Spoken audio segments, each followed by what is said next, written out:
What's happening, guys? So the reason you clicked on this video is because you wanted to find out some ways that you can make money online. But before we get into that, we need to address a huge problem. There's currently a disease that's spreading. No, I'm not talking about that disease. Symptoms of this disease include zero creativity, extreme laziness, Kevin David actually legit copied everything that I teach, and the willingness to outright plagiarize other creators that do work hard with no shame. He talks about this same exact stuff, word for word, that I have been talking about for the past year. And this disease is especially bad when it comes to giving people financial advice. I mean, you'll watch some video on how to make money. We are going to talk about the top 3 paid surveys online. And I can tell you most of the advice out there is awful. So if you're actually foolish enough to try one of these methods, we're in $17.11, divide that by 8 hours of work, and that comes out to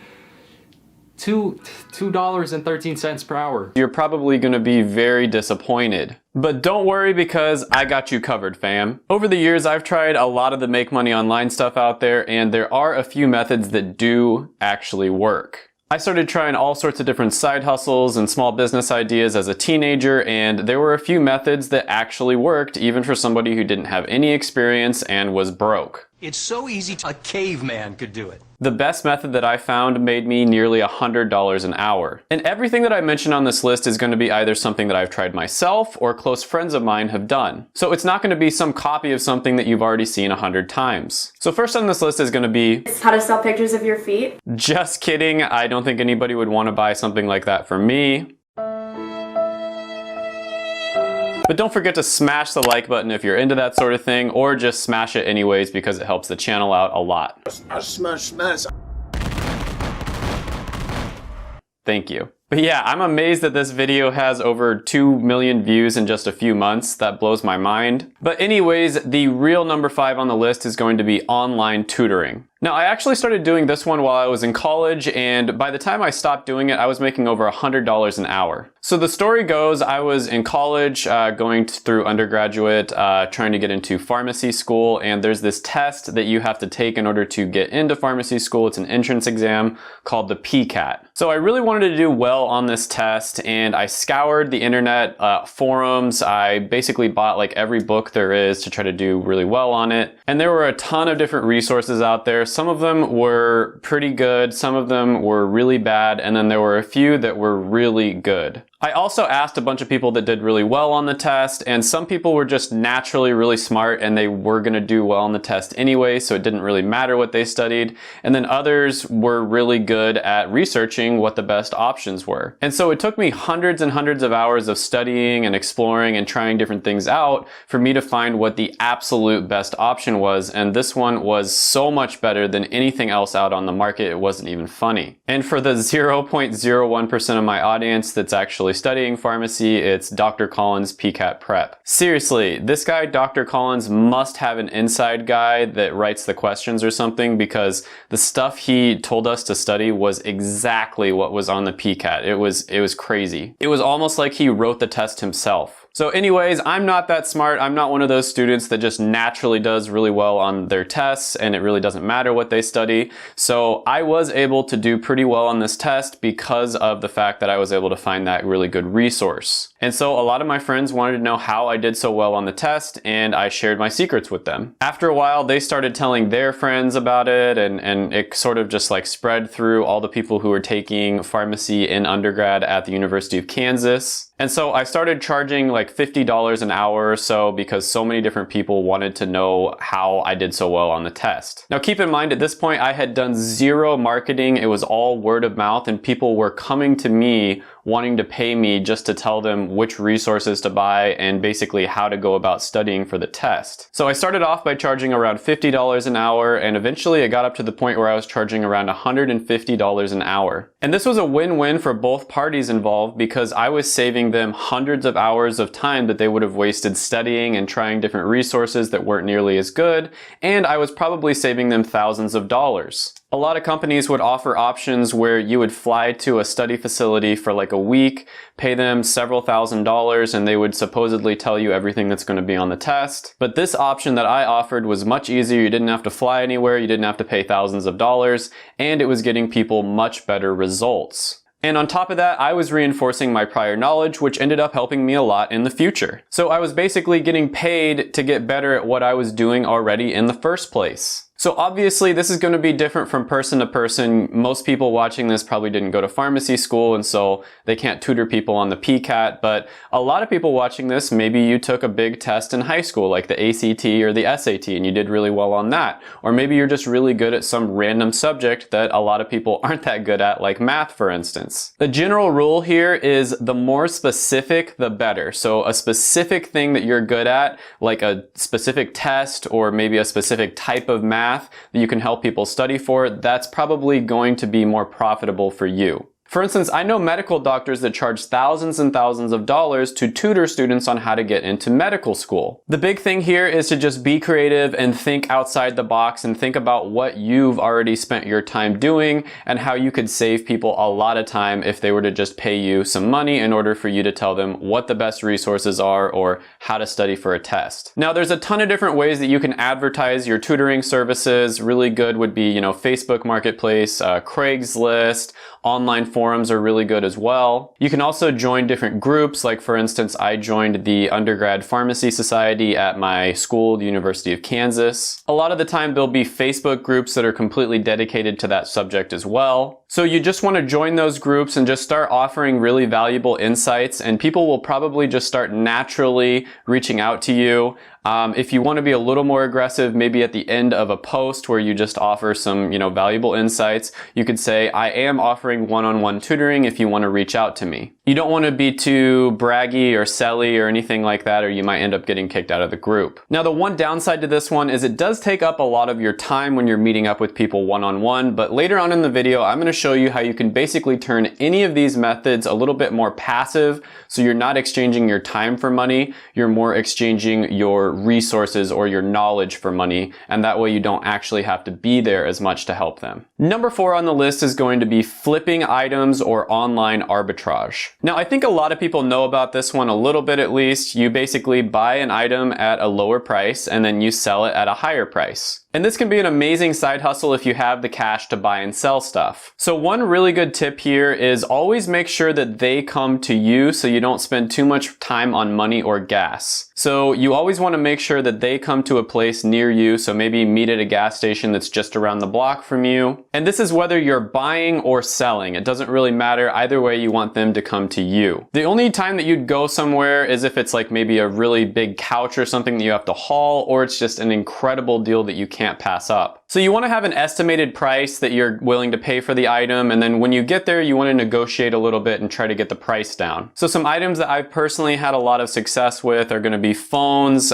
game consoles, laptops, different like accessories like iPods, for instance. Perfume and cologne is a really good one as well. And then video games as well. You can also do this on eBay as well. An item that I saw selling really well on eBay, for instance, was different buttons on a keyboard. So people would just go out and buy a bunch of different keyboards, and then they'd sell the individual buttons on eBay for like $3 each. The trick here is to just be creative and try to think of different things that people are searching for and wanting to buy online. And you want to avoid items that are in a really competitive niche, like something that a big company would be selling, for instance. You want to totally avoid those sorts of items because there's just no way you can compete with a big company. People do this with cars all the time as well. They'll buy like a broken down car and then they'll sell each individual part on eBay or online for much more than what the whole car is worth. And if you're not self-quarantining and you're willing to leave the house, you can also go out to garage sales or go thrifting. Anyways, you can find amazing items at garage sales for pennies on the dollar. Antiques and collectibles can be really great for making money. Furniture can be really great too if you have the room to store it, because a lot of the times when students move out, they'll just leave their furniture on their lawn. There are a ton of options here, and ever since I got my first vehicle when I was about 16 years old, I started doing this, and I've been making really good money doing it basically ever since then. And it's kind of hard to say how much you make per hour because it's kind of here and there, but I'd say you probably make well over $50 an hour if you just do it with just the items that are really good sellers. And a really good place to check what items are going for is eBay. You can go to eBay and then look at the completed listings tab, and then you'll get a really good idea of what items are actually buying and selling for on the open market. And then a slightly different approach is if you live in a college town. This is a huge opportunity because, like I said, when students move out at the end of the semester, a lot of them will end up leaving tons of stuff just out on their lawn or right next to a dumpster. And I know it sounds gross, like dumpster diving, but I once found a fully functional flat screen TV right outside of a frat house. When some guy moved out, he just decided to throw his TV away and it worked perfectly fine. Some guy who probably looked like this, and I looked up the price online and it was nearly $800 brand new.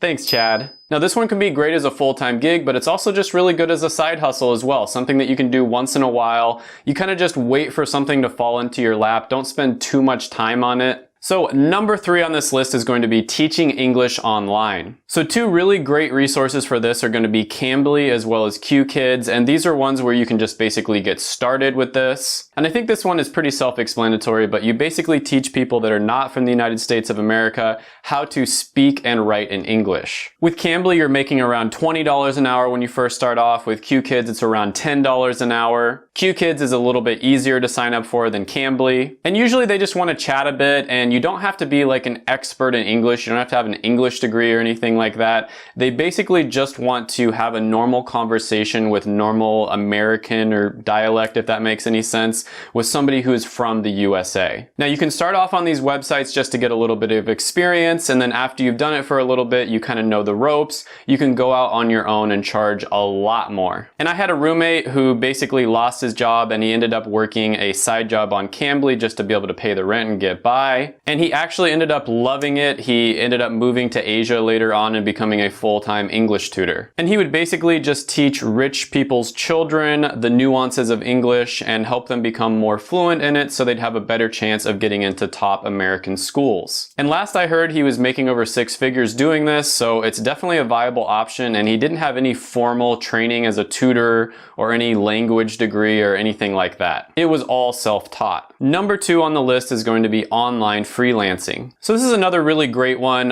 Basically, you learn a valuable skill that people are willing to pay you money for it, and you do it on the side at first, but eventually you can turn this into a full-time gig. So many entrepreneurs I know got started doing things like this, and I've even known people who have switched careers just by starting it off as a side gig and then moving into a full-time thing. Now, there are a ton of sites out there where you can use to get started doing this. The most common ones out there are going to be Fiverr and Upwork. Now, of course, there are some skills out there that pay a lot more than others. Bitcoin developers, for instance, which is super random, are making $215 an hour on average, whereas logo designers are not going to make nearly as much. Now, the trick to freelancing is to position yourself as an expert in something extremely niche and specific. You always want to position yourself as a specialist, not a generalist. And this is the biggest mistake I see people making. By far the most common mistake is they will basically say, oh, I can do anything for you. You know, I'm a generalist. I can do anything you want in this realm. Maybe like it's making art, for instance. When you position yourself as a jack of all trades,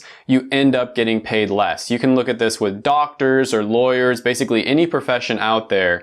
If you are a specialist, you're going to get paid more than if you are a generalist. Generalists get paid less, they have less fun, they're less respected, they get worked a lot more, and they probably won't even get as many jobs. What you want to do is find a very specific skill that pays very well and has a lot of demand, learn how to do that skill, and then position yourself as a specialist and an expert with that specific skill. For example, if you're a photographer, consider becoming an expert on event photography specifically. If you're into online business, maybe you should consider becoming an expert on lead magnets specifically. Or maybe you got a business degree, you want to kind of switch careers, you can consider positioning yourself as an expert on pricing and strategy strategy consulting. If you're in the computer science world, you're a programmer, consider becoming an expert on image object recognition. I think you get the point here. There are certain skills that are going to pay you over $100 an hour, and then there are others that are completely saturated. You're not going to make that much from them. And you want to position yourself as an expert and an authority on those specific skills that make quite a bit of money. Now, when you first start off, you're probably not going to make nearly as much. You have to do an amazing job for all of your clients,